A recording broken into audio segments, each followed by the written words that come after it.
I'm Bruce. Hey, I'm Pete. What's going on? Oh, not much tonight. We're just sitting down because tonight we're going to record a little bit for you. We are the... Big Experiment Podcast? Wait, why is this a question? I don't know. I forgot what we're doing. I'm old like that. Bruce, you came from teaching. You went through the last few days teaching youngins how to do Dude, things in French, and now you just threw me off with that weird gap there you just did there. Anyway, so ways to get a hold injuries. All the head injuries? Man, I spent 20 years on the ice refereeing. Doctor, man. Oh, anyway. So, if you like what you're hearing, maybe you tuned us out already, but we are on the Lotus Council website, and we're on various Discord servers, as well as social media. That'll all be in the show notes. Bruce, anything else that I missed here? I think I also have some head trauma. What's up? I think we got the key stuff. All right. We're going to roll into the show. So we're starting off with Bruce's favorite segment with all the shiny things. What are we talking about? What are we doing here? New toys. I love it. All right. So tonight we're going to do some garbage or great. So we're going to start with a new card because I always find the new cards. I found this card, Wojek Investigator, which I opened in a pack and I thought, like, this looks interesting. So it's 2 and a white for a 2/4 Angel Detective. It's got flying and vigilance. And this is at the beginning of your upkeep, investigate once for each opponent who has more cards in hand than you. Meaning, in a 4-person paw, you could get as many as 3 clue tokens off this. Yeah, you could, with the greed. So, yeah. So, I mean, okay, so Pete, here's my thinking and why this kind of appeals to me. If you're already playing a heavy white deck, you could very realistically be low on cards. We all know white struggles with some draw. Esper Sentinel only gets you so far. Sure. So you're going to need something to help you catch up on some cards. And this might be a really useful tool to do it. Now, my worry here is that in order for you to keep taking advantage of this and cash those clue tokens in for something really good, you're going to be playing a lot of cheap, small, probably low impact things, and you're just looking to overwhelm your opponents with like cheap stuff. Really, go wide tokeny white nonsense. But I wonder, like, is that really good enough to warrant this playing it? Otherwise, you just get like a kind of a questionable body. I don't like this card much because the conditions are pretty difficult to meet. Especially if, like, you have to really think about what turn are you? Like, what in order are you? Are you in first? Are you in fourth? Are you in the middle? Mm-hmm. Because it's all in the upkeep, right? So, depending on what happens, say my opponent draws before me and plays 2 cards. Then then I have 6 cards in hand, potentially, and he has 5. And the game's pretty early already, right? Yeah. Or... on the flip side, I'm first in turn order, and say I'm ahead of everybody, I might not get anything just because of the fact that I'm first in the turn order. Mm-hmm. And vice versa, if I'm in fourth, there's a chance that, again, I might just be behind. Because there are times where like, it's turn 3 or 4, and I just haven't got the chance to play my 4th land to do something impactful. But everybody else has maybe 2 mana rocks out and 2 other permanents out that have done something to impact the game. Yeah.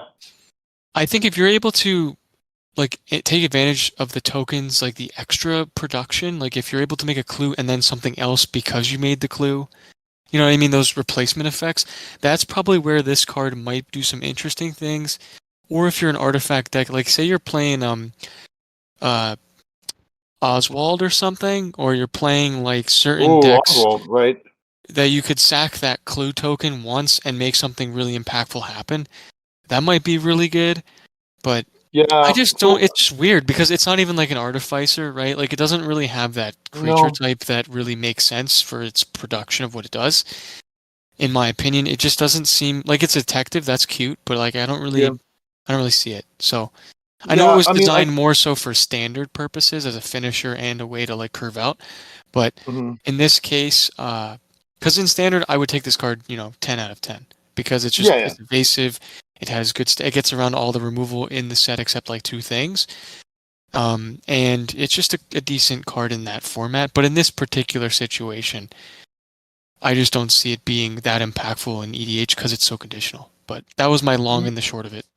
Yeah, like I mean, I think you're not wrong. I mean, I was just sort of thinking, like, what sort of deck do I want to play this in? Like, if you're playing white, you're playing this a mono white, like white weenie deck. Okay, maybe, but why aren't we playing like this? This goes your option number 3 to join Welcoming Vampire and Mentor the Meek. Okay, like how much is that? That might be interesting because you now you get a 2/4 flyer. Delny cares about it. Right. I was thinking that too. Like you got some options there. You're playing green white. You get green white, and you got this. Get this going with Tireless Tracker. Like the Tireless Tracker with this could be really interesting because you now get potentially 2 clues a turn. Yeah, and then you get a landfall trigger off your tracker. Like, yeah, go ahead. What if you did blue-white and it was a control deck, and you use this as a way to maybe you're playing like Inspiring Statuary, or you're doing something weird with tapping artifacts for extra sort of effects, because those 2 colors is really where this card really fits, or where it's supposed to be fit, and is its design level, right? I'm thinking it goes with green. I think this plays with green. I think it really goes with green. Right. Yeah, because I think you get things like Peregrine Took in this. Sure, and you make foods and clues. Yeah, and you're playing Timeless, the other one, not Tireless Tracker, the one where land enters, you make a food or a clue or whatever. The Tireless Provisioner. Yeah, so that works too. Yeah, so I'm thinking that's where that goes. The blue white like tap your artifacts for mana. Like it seems also got some interesting potential there. Also mono white angels, but I mean I'm like you. I think I'm pretty skeptical of this card. I think this is probably going to be a card that we sort of look at. Like I don't think I want to try it out. I think I've got a deck where I want to try it and see how it fares. Yeah. I'm quite prepared to say maybe not, because I don't think this is a long-term hold, but it could be a way to generate some extra advantage. And maybe it triggers 2 or 3 times. You draw 3 or 4 cards. Like I was kind of sort of wondering, like how many times do I want to get to? How many clues do I want to get off this before I'm like, okay, I'm happy that I have the card. And I sort of figure I want 3 clue tokens off of it in order, like not in one turn cycle, but like before it disappears off the board. I'd like 3 clue tokens to before I feel good about this, because you get 1 clue, you break even. 2, you're up a little bit, but by the 3rd one, you're like, yeah, okay, I've got some advantage off this, and that seems strong. But I feel like the setup cost, like you said, is really high, and I'm not sure the impact of the body is actually that good. So, kind of medium on this one, and we'll see how it goes when it tests it. All right, the next card is a common from Saviors of Kamigawa, and it's not that exciting until I was thinking about what you could do with it, because of the fact of its ability. Yeah, okay. So, Descendant of Saramaro. Forgive me if I'm not pronouncing that correctly, but 3 colorless and a blue. It's a human wizard, so it has very good applicability, and I'll tell you after I'm done reading the card. It's colorless and a blue. Look at the top X cards, where X is the number of cards in your hand, and put them back in any order. So I guess, do you want me to start, or do you want to go first, Bruce, for this particular? So I've looked at this card before, now as you mentioned it, and I'm like, oh, this card has actually got some interesting deck manipulation. But this goes in, like, to me, a very controlling shell where, and I kind of going to be honest with you, I kind of feel like it goes in like a counterbalance deck where you're playing counterbalance and I'm truly being a bad person here. Like, I'm going to try and lock my opponents out from being able to cast anything. You've been doing too much Vintage Cube, have you? I haven't done any Vintage Cube recently, but you're playing with me right now, dude. So counterbalance, counterbalance just got reprinted on the list just recently. Right, I remember. And so that to give a whole flood of people access to a card that once upon a time would have been really hard to play. Right. Oh God. So people are doing things with this with counterbalance again. But you have other top deck manipulation things where, like, maybe you're in Animatu or you're in, like, because this plays in as a budget version of, like, a Sensei's Divining Top or like a scroll rack. Like it's way underpowered comparatively because you are paying 4 mana for a 2/3 body. So 4 mana is way more than what Sensei's Dividing Top is. Like that is so like they're almost not even in the same ballpark, but the effect is similar. So if you're playing on a budget, you want some talked up manipulation and you want to do some shenanigans, you've got some potential there to do some things. So I've fooled around with the card myself, and I keep coming back to the conclusion it's too low impact, and I don't want to try it. I've resolved it in games, and then I don't want to use the activation because I'd rather spend my mana on doing things that are going to impact the board. So, as much as I appreciate what the card can do, and I think that it could be kind of cute, I think what my feeling keeps coming back to is that I don't think it actually is worth the slot of my deck. I like it because it combos with Azami very nicely. Because you really only need like 2 or 3 wizards for that card to do some things, and then there's that Merfolk where you tap 7 wizards, you counter a spell or whatever. But I'm thinking of it more of like there's that new octopus that came out in one of the commander sets in the last like few weeks where it cares about the top deck. You know what I mean? Like how cool would it be to like play this card? People are like, what the heck is this? And then you swing with the octopus, you layer your whole deck, and you get to cheat out a bunch of things for nothing.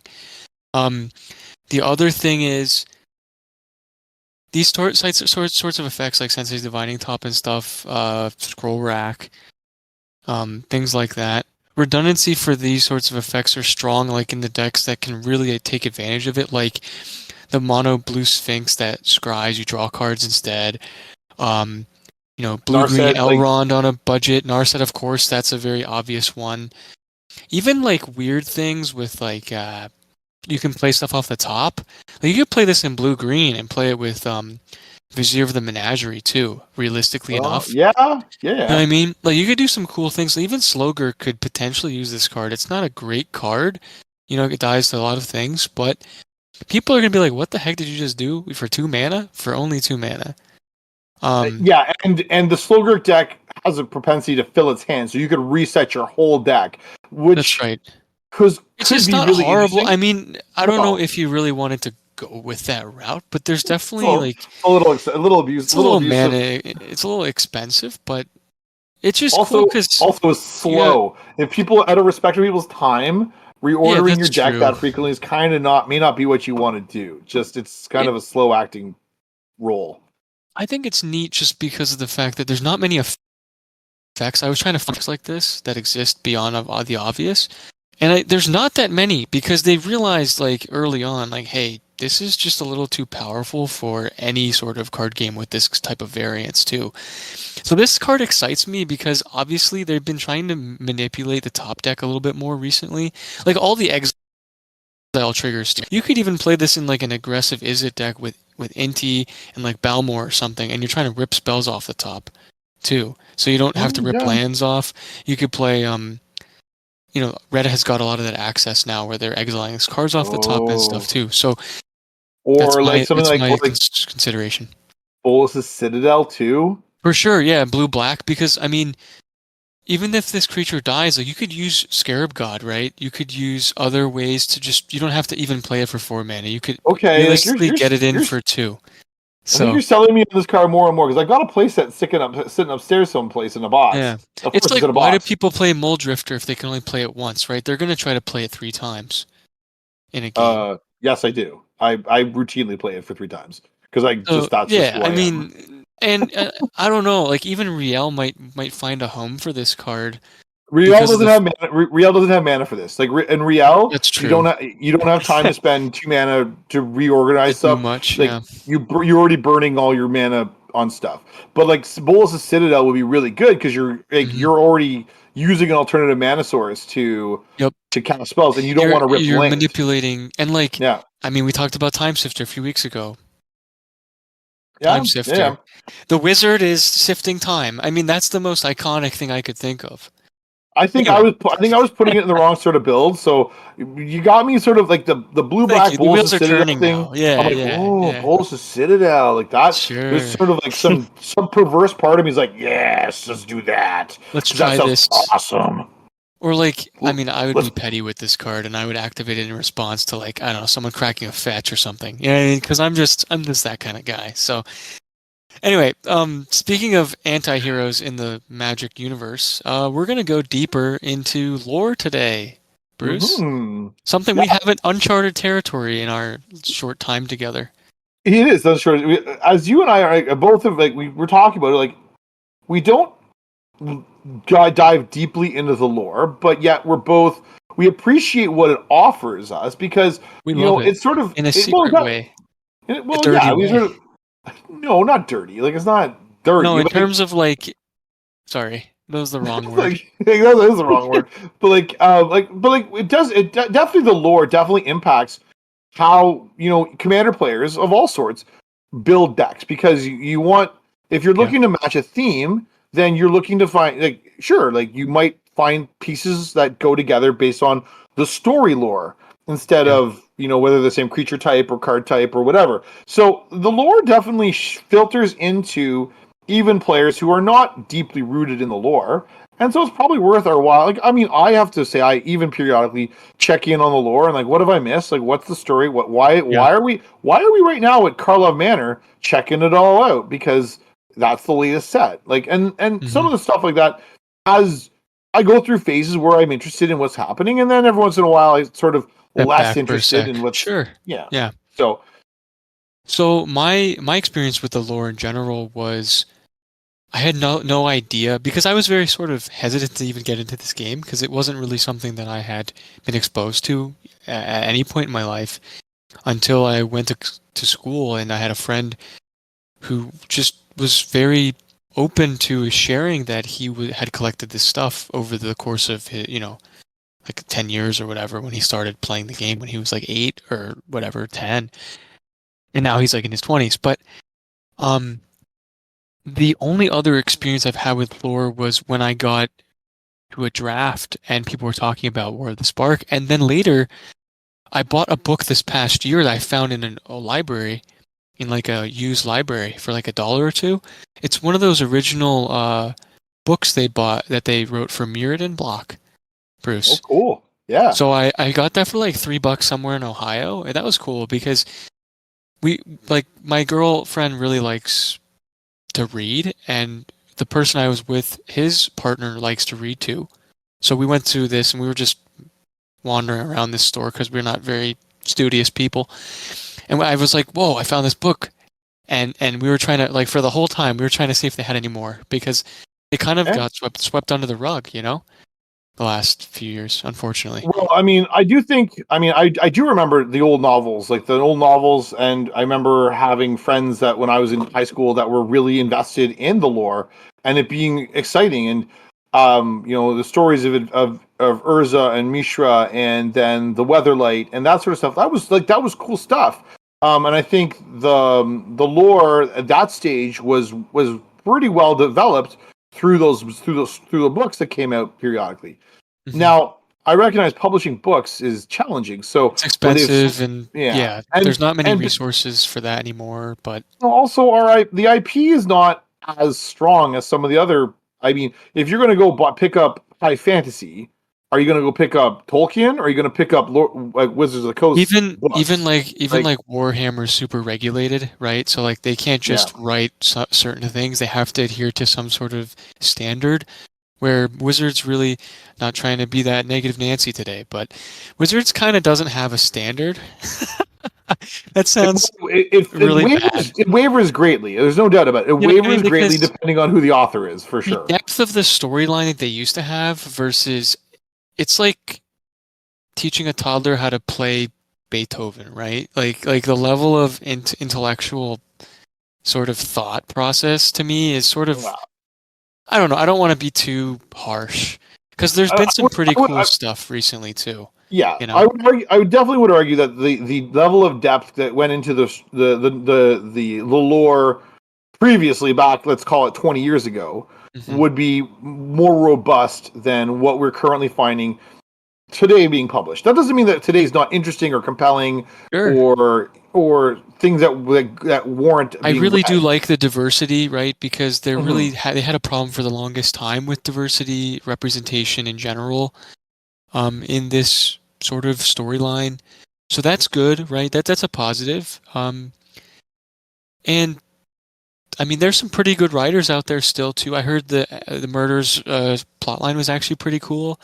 Some of the Capenna stuff was interesting too. I remember recently in the last few years too. For sure. So yeah, I mean, I guess to start off, Bruce, I know you have some favorite planes that you've traveled to. What's your like all-time favorite? So my all-time favorite, and I don't know how other people feel about it. My all-time favorite was Tarkir. I think when we and Cons of Tarkir and Fate Reforged and Dragons of Tarkir, that was by far and away my plane that I was invested the most in learning about the lore. Now at the time, which was 2014, 2015, something like that. Yeah, I think it was about 10 2015. years ago. Yeah, about 10 years Almost. ago, the pace of the sets was a little bit slower. So we had a set in the fall, one in the winter, Yep. one in the springtime. As the seasons come, the cards come, right? Yeah, and on top of it, it was all one. The block was 3 sets long instead of Yep. today where we get one. So we had most of a year to soak in the lore and understand what was going on. The internal politics, all of the sort of ways that like okay, these color combinations work this way because of the reasoning behind the lore. It Yeah, was very intertwined. It was very fixated, right? yeah, and And well, connected. on top of it, we had time to digest and like think about what's happening rather than just having to advance so You quickly create to that the next personal story. attachment, right? Like Yeah, you're like, oh, I absolutely. really, really like this character. I really hate this character. And here's why. You could like chat with your friends at draft night, you know what I mean? At Friday Night Magic or something, right? Absolutely. I remember one of the stories, and I don't remember for set particularly, but I remember it was a story about Soren, because Soren is one of the characters that's in the story of Tarkir, Yeah. and he meets some. I guess there's some bandits or somebody on one of the mountainsides as he's looking for Ugin's tomb, and Yeah. um, and they want to get rid of him or whatever, so they threaten they're going to kill him. Well, so Soren reaches back into his magic and promptly kills 2 of them, leaving the third guy like sort of dumbfounded. Then he promptly reanimates the 2 that he's just killed and uses them to kill the third guy. And I'm like, Oh, that's brutal. it's pretty dark. I'm like, oh, and That's I'm like a like, Mortal Kombat fatality or something, man. yeah. And I was like, Fatality oh, vision. that's kind of dark and like, but it's cool, right? Like, Yeah, yeah. It's just the way that you don't think about that sort of, interaction, no. right? And then there were some of the descriptions of like how the people of Tarkir lived in the fear of these dragons, like during Fate Reforged, Right. like that to me was compelling. Like what would a world look like with dragons, and not just like Puff the Magic Dragon, but we're talking like Well, actual this is like like killer it's like they're dragons. worshiping them like gods. You know what I mean? Like they're Yeah, literally like considered gods on this plane. It's almost like if like dinosaurs were here and we were worshiping them, like still. You know what I mean? yeah. No, I mean, In that how sense. how would that feel? How would that be? What sort of world would that be? And I thought like that was really interesting as a Sure. place to look at a plane, because so many other planes resemble Earth, right? Like you go to Yeah, like Capenna and it looks Theros, like, yeah, Capenna, Theros, Amonkhet. There's a lot of historical backing to some of this yeah, stuff. Like they did a good and job of looking at like, okay, what did they dress like in ancient Greece or ancient Egypt or in Capenna? Like the Roaring Twenties was really like the inspiration for this set. yeah, You know what I yeah, mean? The Industrial Revolution was basically yeah, and the absolutely. mafias. So you know what I mean? And Tarkir was one. Like, yes, Tarkir got his fair share of criticism because Sure. of the fact that it based itself on loosely on the empires of the Far East. So you have, Yeah, so their sort of representation could be misconstrued because of yeah, the racial undertones and some of the other serious sociological absolutely. situation. I mean, yeah, let's not dive too much into that No, sticky but situation there. But But the concept of a world where there are dragons that are like, And and not you like, sacrifice stuff to, like you're like, we have to appease them, or they'll eat us. Like that's just exactly. Like, kind of brutal. That's a brutal way that's to a whole live. different. Yeah. It's a whole different We world. think we're bad when we can't pay the rent on time, but at least the dragon's not going to come down from their perch and rip us into shreds. You know what I mean? Yeah. Oh, what happened to cousin Michael? Yeah, he stepped outside one day and A he knocked over the trove. That guy, exactly. He knocked over the treasure trove, and the dragon came down and just kind of ate him, and his foot's left over. You know what I mean? Yeah, exactly. It's So speaking of mangled body parts, my favorite plane is Instrad because of the fact that I loved a lot of the old sort of horror undertones, but also just the fact that like you didn't really know what to expect there. It was like you kind of roll the dice to see like, will these humans survive or not, And like the fact that angels were turning on humans as well is just kind of crazy to me to think about, right? Because you would think that they would be more in the piety realm, Now, did you like original Innistrad that was like true gothic horror in the sense, or did you like the eldritch horror of Shadows over Innistrad? All of it, man. Like, I love the progression of that plane because of the fact that like first it's just zombies and werewolves and like the atypical sort of, oh, this is like all of the old horror like books and Stephen King sort of thing. But then you have like flying spaghetti monsters that eventually come and wreck up the whole place.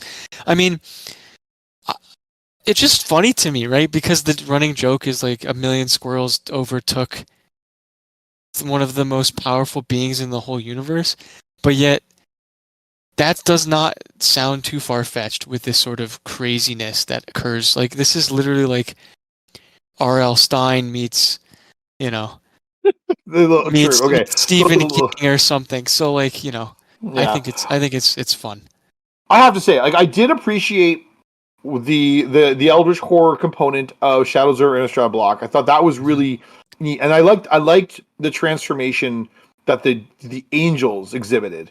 That to me was very compelling. You have this stalwart guardian in Avacyn that we spent so much effort to try and release in Avacyn the corruption Restored. of everything. That like it's just a very depressing place, but at the same time, there's always this infinite hope that like someone's going to come out of this, and they're going to be able to relinquish, the problems that they're facing, and the fact that like they still hunt monsters there. They still hunt monsters, man. The Cathars still do. They still hunt monsters. I will say the third trip back. You couldn't pay me, man. You couldn't pay me to hunt monsters, man. Like I don't care how many freaking gold coins I get for that. Like that is like the demented side of D&D, right? It's like we're getting paid to basically probably get our hands cut off and our head cut off for trying to fight this 6'4" werewolf or something. You know what I mean? Yeah, I will say I didn't like the third trip back in Crimson Vow, and it wasn't very developed. It was, I don't know, canned, right? It did not feel as well developed. You're absolutely correct. It was missing some of the component that was actually like made Innistrad cool. But I like the first two visits I thought were super neat. I'm like I thought they were really interesting. I really enjoyed them. They weren't not my all-time favorite, but I definitely appreciated what was happening. I was captivated by the flip creatures, the ones that would transform. Yeah, all the various iterations. Was pretty cool. Yeah, I mean, yeah. Okay, so go ahead. No, I was just gonna say, like, if we're on this plane, I mean, one of my favorite characters that doesn't have a lot of background is Old Rutstein because it's my favorite deck I'm running right now. But also, he's the guy that you have to go to get like magical weapons so you can fight these monsters. So it's absolutely hilarious because he's just some dude that like somehow survives everything, but still is there to like try to sell you like a faulty crossbow. Because like in some of the cards, there's a card that says like he's like quoted as saying this probably works. You know what I mean? Which is hilarious. Yeah. I mean, I think it was like a silver spike, like one of the like common equipments in one of the older sets or something. Right. The joke is like he pulls stuff out of his sack. You're not sure what you're gonna get, and you're not sure what magical properties this thing is getting. So it's basically like he's rolling fate with you. Yeah, sure, rolling dice. You're like shooting craps with this guy, right? I mean, there was a lot of really interesting characters on Innistrad generally. I will say I was disappointed how they did Odric in the end. I thought they did Odric dirty. He just kind of got murked, and I'm like, what?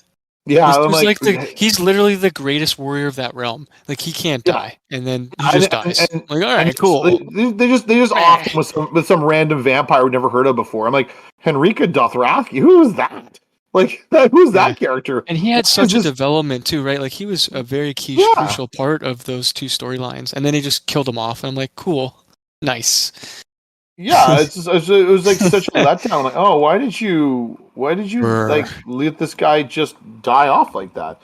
So like Odric Master Tactician wasn't even in Innistrad as a card. It was a card from Magic 2013. So it was ancillary to the set already. Like it was just So they didn't even stick it in the set, and it was like just in the core set, and then like so like it was outside of that. They're like, yeah, we're gonna put this really cool commander is gonna be outside of it, and then he's gonna like come save the plane, and then we're just gonna off him with some vampire. I'm like, what? That's anyway. That's silly. So anyway, yeah. And I mean, do you remember the only thing I'll ever forget reading the story for the Gitrog monster? Like they read the Gitrog monster, which is like basically like there's a village that's been captivated by this freaking frog monster that eats everything. Yeah, and it's like they're feeding people to appease the monster, and like I'm like, what? Oh like, my god! It's like a grim fairy tale. I think they literally designed this plane like a grim fairy tale, which makes sense because most people don't know that a lot of these fairy tales that we know, like in movies and TV, dark, man. They're super demented, man. Like they were meant to like scare kids so they won't freeze in the cold in Siberia. You know what I mean? Like, I know, like the story of Little Red Riding Hood, we all cherish like this great story, but like if you actually read the Grimm brothers story, we'll get into it tonight. But and then nightmares. Oh my goodness. So anyway, beyond the nightmares, there's also some really interesting like hard like metal. I don't want to say metal, but like characters that have had a lot of struggles that have some super interesting sort of evolutions, good and bad, right? So like, yes. What is your example? Because I have one that I just learned about today that I wanted to share. Well, so I have a number of characters. Again, many of them sort of stem from the fact that I really do enjoy the Tarkir block, and so I found many of the characters there very compelling. I thought Narset was one that really appealed to me. And not even so much for the fact that like the original Jeskai colored like character, the 3/2 that is such a terror in CDH if it gets to pop off, is so good. Like, but it's when like you see her as a character in the original Khans of Tarkir, and then we have time travel and whatever happens when we revisit the plane in Dragons of Tarkir. And now she's instead of being Jeskai colored, she's blue-white, and now she's a planeswalker and not just a creature.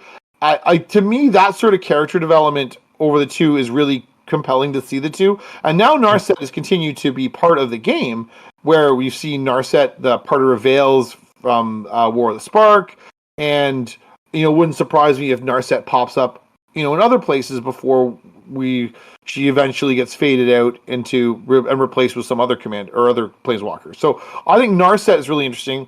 Anafenza is also really interesting because you see her initially in Khans of Tarkir as this very militant, aggressive creature. She's like, at the time, you got to remember, 2015, a 3-mana 4/4 was absolutely massive. It was just chunky. Massive. It was a massive chunky creature, and it could make itself bigger, which was kind of nuts. Yes, like it would make itself bigger. It would gobble up a graveyard, and it works with the storyline because of the fact that she just kept going at it, right? Yeah, like she was relentless. And the Abzan, because of their nature as one of the dragons put it, I remember. I think Dramoka and Dagatar are exchanging a conversation during Fate Reforged, and Dramoka says that as a dragon, she fundamentally opposes the Abzan so much because she doesn't believe in necromancy. She doesn't think it's right. And Sure. Nagatar is taken aback. He's like, what? What do you mean I'm a necromancer? I'm not a necromancer. He's like, well, you honor the spirits of the dead, and the spirits answer to you, which is true. If you think about it, the Abzan use the spirits of their ancestors to they help. make spirits. No, it's funny because Yeah. like some of the cards literally will make spirits. That's the joke, right? Yeah. Like and answer so the call to the dead. Yeah. And so right. Tremoka is, comes out and says, like, we as dragons don't like this idea of you being necromancers. And so you see it like this tension between the yeah. and but then when you see her Anafenza at the end, Anafenza is a spirit. Like she has died and she is now she's fighting for others how they used to fight for her. So it's like a very beautiful sort of arc. Yeah. So it's kind of like a nice development. It's unfortunate, like they're like both. Like, sorry, Anafenza is rooted to Tarkir. Like, we're not going to likely see Anafenza she's probably not going to have a spark or anything like that no. at the time being. Narset might, and which means we could see Narset appear again somewhere else. And I'm kind of excited to see her evolution, too. What they try to do. Yeah, so my say, too, is I really liked Weatherlight's story. I know that's very old, but it was one of the best written, in my opinion.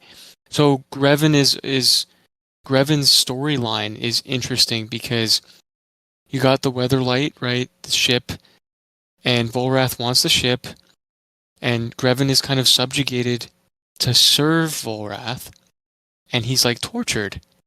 So the irony of the card that they made like about 10 years ago is that he was just he's tortured by Volrath, and then later when they make the Rakdos version, he enhances himself with augmentations, right? He starts to like lose his mind and become more machine than man as like that progresses. So the card evolves, and then also the ability of him buffing himself evolves, right? Because you sacrifice a creature at a cost, lose life, and also buff him.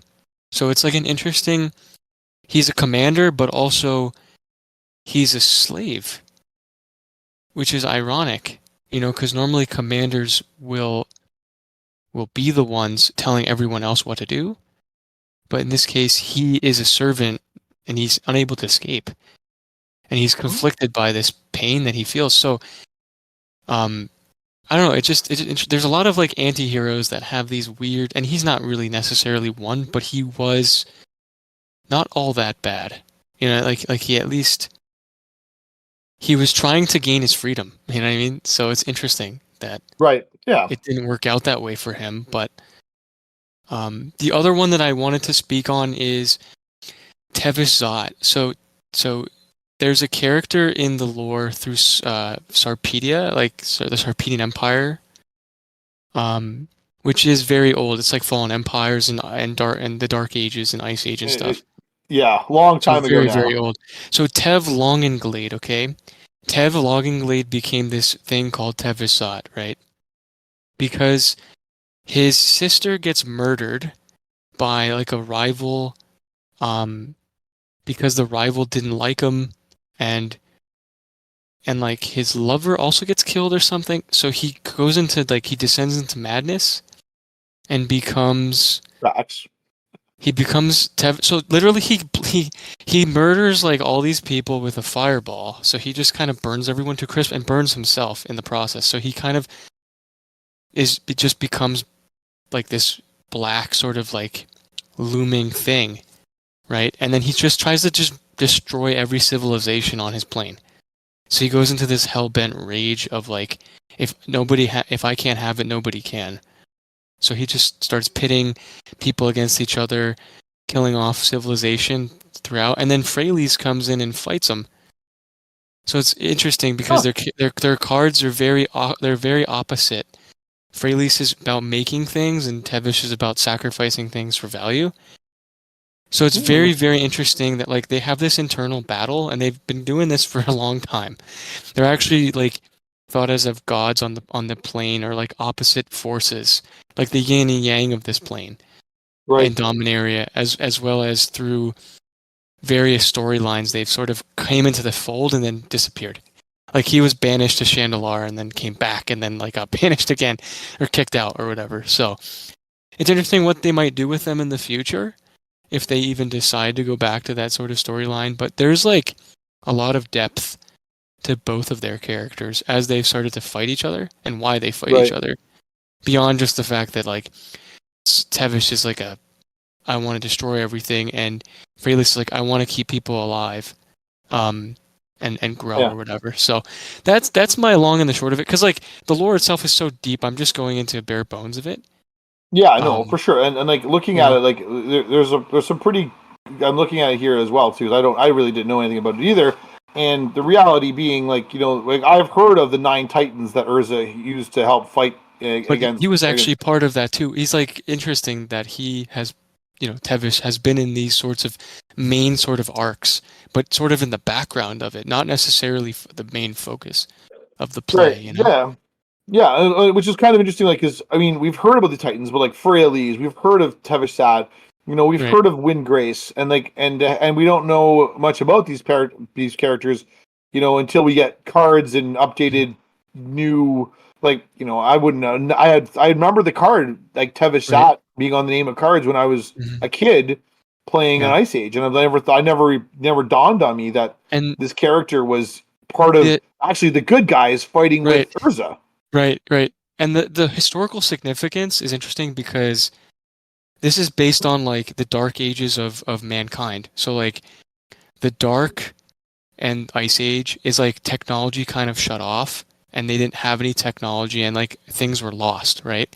So like there were periods of history where humans like go through this cycle where we kind of hit a peak technologically, and then we start to like sort of fall, and then we come back up, right? So it's like this sort of cyclical thing, and that's kind of like how the Magic storyline has gone, right? It's like a period of growth, a period of decay, and then the growth comes out again through, I don't know, Phyrexians, through bad and good. Phyrexians, Eldrazi, and then you've got like the really cool stuff, like the political nature of Ravnica, and like you have a lot of other sort of nuanced civilizations that also could be swept away in a moment, right? So you could bring them back in a moment too, which is the beauty of the lore, right? Like no one's actually truly dead. I mean, they're dead, but like, what I mean? You could bring them back, whatever. One of my favorite we did it with Elsbeth, right? We killed Elsbeth, and we were able to free her. Now we all sort of suspected it was going to happen because in Greek mythology, the underworld is not a forever place. Whereas in some of the other, you're talking to me about Greek mythology. Come on. Well, I'm just messing with you. But one of my favorite smaller arcs that I hope they return to in the next few years is Lorwyn and Morningtide, because not only did they show that in the card art and the style with the double pips and the way that they evolved characters by the Aurora corrupting them, but I really love like certain characters just like kind of went ravenous for a sec and then they toned it down. They're like, wait, this pollution didn't actually like enhance you in a different way instead of making you like, suffocating. So like I think they were whoever wrote that story was probably really focused on environmentalism, right? Because the idea that like the plane was corrupted by this like pollution and it changed the entire like species line and like everything sort of changed. So like I want them to make Sig, because Sig is literally, he's like the heir to, hold on, I'm going to pull it up because it's really cool. Like if they made that the name of him, and like if he was the next, so Sig has a blue-white card because he used to be a fairy. He would ferry people across like this river, right? Then he got corrupted by the Aurora and became black and became like a pirate. But he was a rogue. Oh, cool. But he was a pirate, right? And then after that, he's actually supposed to be called the heir to Morningtide. That's what his title's supposed to be. So I'm hoping that they bring him back as like the king of the merfolk in Morningtide, or he becomes like the main protagonist, because I think they should produce a redemption arc for him, because he sort of was corrupted by the pollution, kind of went a little psychotic, and then he just chilled out, and now they didn't really say what happened to him. Well, so he's still alive. I would love it if they went back to Morningtide just generally, because I mean they went back to, I find like the second trip back is usually compelling, particularly when something's been so far back. So we did it with Kamigawa. The original Kamigawa sets were kind of panned for being kind of It was very like boring and not. anime-esque and like very sort of like stereotypical, unfortunately, right? Like the way that they sort of developed the Yeah. names in a sense. So when we went back to Kamigawa in Kamigawa Neon It was like Dynasty, cyberpunk. it was It was cyberpunk. It was super. cyberpunk. They did such a great job of They did. revitalizing this They plane. did. They really did. I was really neat with like the way that they produced. It was like a modernized samurai, and I'm like, that's sick. That's like actually really cool. So, and I find like most of the time the one block sets don't really do a great job of helping us tell a story. But on Kamigawa, we were able to tell the story and see the revitalization of the plane. So I would love to see them do Morning Tide again and show the impact, because I think what happened last, if I'm not mistaken, is basically like, okay, Una's pretty much like trying to take over. I don't know what Una's doing. I just know Una's a really powerful card, and I don't really know any more than that. So like Una like helped some characters only because she wanted the power like that they were fighting over. She's like very like manipulative, which is interesting. But basically like they were fighting over this thing called, I think it's called the Crescent or something. It's like a really underdeveloped like plot line, right? Because they really didn't get enough time to sink into this stuff. But Marilyn was there, right? And then they're sort of like trying to figure out like how to balance this shard, I guess. Whatever this like thing, this like artifact, this thing called the Crescent. I don't know. So it's just interesting that world also is really interesting because it's like everyone's super short. Right? Yeah, you have your Kithkin, and you have got your fairies, and your goblins. Everyone's probably like 3 feet tall, right? If you think about it. Yeah, and so someone like Garrett shows up, and he's like a giant. He's like, and he's just freaking smacking people with his axe, because like he's the most bloodthirsty man, I think, in the multiverse. Like the dude literally wants to just murder everything, all civilization. Boom, gone. I'm serious. You should look it up. No, seriously. I looked at his stuff, and in Throne of Eldraine, I actually bought the ebook, and I read it from cover to cover. And I thought there was a little bit of development to Garrick that we hadn't seen before, that I think was sort of underappreciated, where the curse was lifted because he died in the Cauldron of Eternity, returned him to life. But you still have the hunter mentality that he had, he was like the apex predator of everything. He preyed on the world. You still have that component, but you have more of the humanity returning to Garrick. And so, because I actually really was hoping that when we next saw Will and Arwen, that's just Will and, no, not Arwen.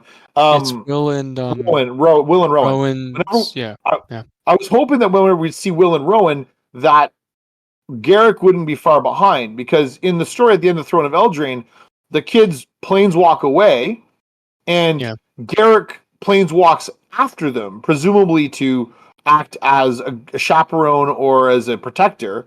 And so where did he end up? Right, we don't know. Maybe he got like rifted out or whatever. But so like there's a lot of potential, you know. And Garrick didn't show up during any of the stuff with the Phyrexians. So out there somewhere in the multiverse is Garrick with his and he's probably killing things left, right, and center. He's got trophies galore. So I would love to see where Garrick ends up. I'd love to see Morning Tide. I think revitalizing that plane would be super cool. I don't know about some other of the planes that we've visited but haven't gone back to, like Conflux and Shards of Alara. Like, I don't know about Alara. I think Alara sort of went through a cataclysmic collision of the 5 shards. So is that really a plane that's feasible for us to revisit? I don't know. But you got that sort of. I'd like to see Kaldheim be re-explored more in depth, because I think that was a plane that was grossly underdeveloped because of the fact that we were trying to rush into the lead into the story with leading into the Aftermath and all that. Phyrexian Yeah. arc of stories. Takeover or whatever. But I think Baldur's Gate too, they haven't done anything with that, which I mean I well, loved those cards, Baldur, right? And I well, understand that's part of the other, D&D really. yeah. But But to I be think fair, I think you have lots of potential to explore that as a as a property. yeah. And then I mean Kaldheim I really liked the Nordic sort of cultural Yeah, it's things, cool. although Yeah. because that's one thing they haven't touched on is that, but also I think they should look a little bit more into some other smaller like nuanced cultures, you know, for inspiration instead of the big ones, like the big civilizations. I think that would also help develop, you know, like those there's like villages in like remote villages in like, you know, Nepal or whatever, or like there's like certain areas of the world that are untouched by technology still. Like people Yeah. that don't have they're still hunting with spears. You know what I'm saying? Like there are still people Mhm. out there that have no access to technology. Um like that we know. So I think they've done a good job though, I guess overall of like uh using the history of our world to produce this product. I think they've done a very good job, exceptional job with like tying things in sociologically, you know, historically, politically sometimes even, right? Like they get Mhm. pretty dense with the story back in the day with like the factions and like, you know, the like the general sort of chaos that can come from people that want and seek power, right? Yeah. That's a theme, Yeah. right? Throughout all No, these planes and over and over and over again. Mhm. I also think I do think they've done a good job. I think I would like to see more effort devoted to doing the building the IP. I would part of me would love to see them decide to roll out a cartoon or an anime or some sort, like something that is visually I mean, representing Critical the Role game. did it, right? Like Critical Role did a really good job with theirs. Hmm. There's an Amazon show that is it's Critical Role's storyline. If they did like different seasons, but it was like 3 episodes each, and it was like the storyline, like the main storylines, right? They did like Weatherlight to keep it simple, right? You don't want to do like 100 episodes, probably. Well, I think the nice part about it, because you could jump from plane to plane to plane, you could have a season of 6 or 8 episodes, That and are be all like from different wrap it planes. up, boom, next And plane. how they all And connected right at the end, because a yeah, ton of characters have bounced between planes very easily, not just planeswalked, but have been exiled, have been, you know, somehow sucked through a portal. You know what I'm saying? So yeah, like it would be cool to it's. see that. And I mean, you if you. I mean, I remember as a kid, that's sort of what happened with Doctor Who. Every like right. Doctor Who would be, you'd have 6 or 8 episodes in one space, and then he'd climb in the TARDIS and just Hmm.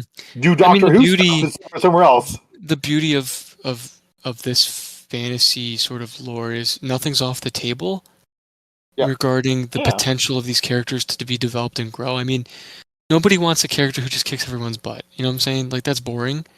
And yeah. vice versa, nobody wants a character that's always like very one-dimensional and like, oh, I like some of the superhero villains that we've seen in like over the years, right? In like Well, cartoons and movies, you I know. have a hot take here. I have a hot take. One of my least favorite superheroes is Superman. Superman, Because of there's not much going on with the struggle, well, right? I find like basically for much of Superman's existence, he's been incorruptible. You cannot corrupt Superman. And I find actually it's really interesting where now DC is exploring this idea of injustice, where Superman, Hmm. decides that he's going to seize power and he's going to be the Sure. dictator for the world because he can, and Hmm. that and how various superhero I how find that's as well. explored. Yeah. I was just gonna to finish to round off the conversation overall. I find that like if we take inspiration from historical figures that were relatively complicated, because not everybody's really terrible and not everybody's really good. We're very gray as people, Hmm. so you can tell like when they took these historical figures and sort of transposed them into this arc. You know what I'm saying? Like some of the leaders definitely have the Caesar qualities, right? Like some of the leaders definitely have like the sort of Napoleon-esque sort of ideals when they were going to fight other tribes or other sort of factions. So like I really appreciate the fact that they have war and they have peace, but they keep it, or they did keep it at that time, more gray area related. Like they're fighting over resources that are very limited, or a tragedy, a natural disaster happens and causes problems. But it's not just random raids, you know what I'm saying? So if they are able to do that, because I felt like they really pitted it, oh, the Phyrexians are the bad guys, and these other characters are the good guys, and that's it. And it's very, like, very canned, and there's not really, like, that sort of motivation to keep it gray, which I think is how it's going to keep the story compelling. No argument here. I think the more nuance you can build into your characters and the source of your conflict, then the more interesting the story can become, because it's not just a question of good versus evil. It's it's motivation. It's like it doesn't have to be a sob story either. Like you don't have to have a character who's like parents are killed in like an ambush. And he seeks vengeance on the tribe that killed his family. You know what I mean? It doesn't have to be like Terminator or the Punisher style, right? It could simply be the dude ran out of money and he was desperate. You know what I mean? You know what I mean? Like, or it could just be like the people were in the wrong place at the wrong time. Which that happens a lot more often than we would think or care to admit. So, I think, granted, I'm excited for the future. I mean, they just did a ton of spoilers today. We should quickly mention that they did a ton of spoilers at MTG Con and the IPs that are coming out. I'm not going to say names because some people love it and some people hate it. So, but one of my favorite video games is now going to be in Magic, and I don't know what to say about that. So, is that a Assassin's Creed? Yeah, I love those games, man. I love the history of that stuff, even though it's not, obviously accurate, but just the depth that they provided was a very wonderful storyline. So, anyway, the lore, I mean, I'm going to dive deeper now that I have a little bit more time on my hands. I'll probably put it on in the background when I'm doing other things or driving or something, because I think that gives me more appreciation of like what cards I'm going to include in my decks, because there's some really funny Easter eggs you can put in your decks based on people's stories and characters' paths. Absolutely. Well, everybody. Hold on. Before we get dip, we should probably let people know. So we're in the show notes. We're going to put some links to some resources that. Sorry, I forgot about that. that we like to frequent if we're going to catch up on the lore. Some of them are YouTube channels. Some of them are websites with stories or with breakdowns or summarization of the story. So if you want to catch up on some of this, you're interested in engaging with us in a conversation further about this stuff. I mean, you can go and find a lot of information. We're by no stretch of the imagination lore experts or people who are. We're very limited in our scope. We're novices in this regard, but it doesn't mean we can't enjoy it, and so can you. So if you're interested, you're welcome to go check out the links. We'll put them in the show notes. You can go and refer to them as you want, or if you find other great resources you want to share with us that we haven't listed, please let us know. We'd love to find out. Some other great. There's lots of great people out there talking lore, just like there's lots of people talking Commander and Standard and all the other great formats that are going in this cool game. So lots to explore. The beauty of this too is, I mean, some people, they love this game and this lore so much that they have their own fan-made lore, which sometimes is even better than what's released. So, I mean, I haven't got much into those weeds. I'm going to just stick with what they've written so far, because there's only so much that my brain can comprehend, because, there's just so much depth. There's just so much depth. They really went ham back in the 90s and the 2000s when it came to this stuff. So, as we approach the next advent of this game, I'm sure we're going to be split. You know what I mean? We're always going to be split in what we think subjectively is lore that's worthy of our time. Yeah, so agreed. Well, I think that's a wrap for this week. We're very excited to bring a little bit more spice to the channel here, and stay tuned for next week. Thanks for everything. Yeah. Thanks, everybody. Take care. Have yourselves a good week. We'll talk to you soon. Be safe. Bye.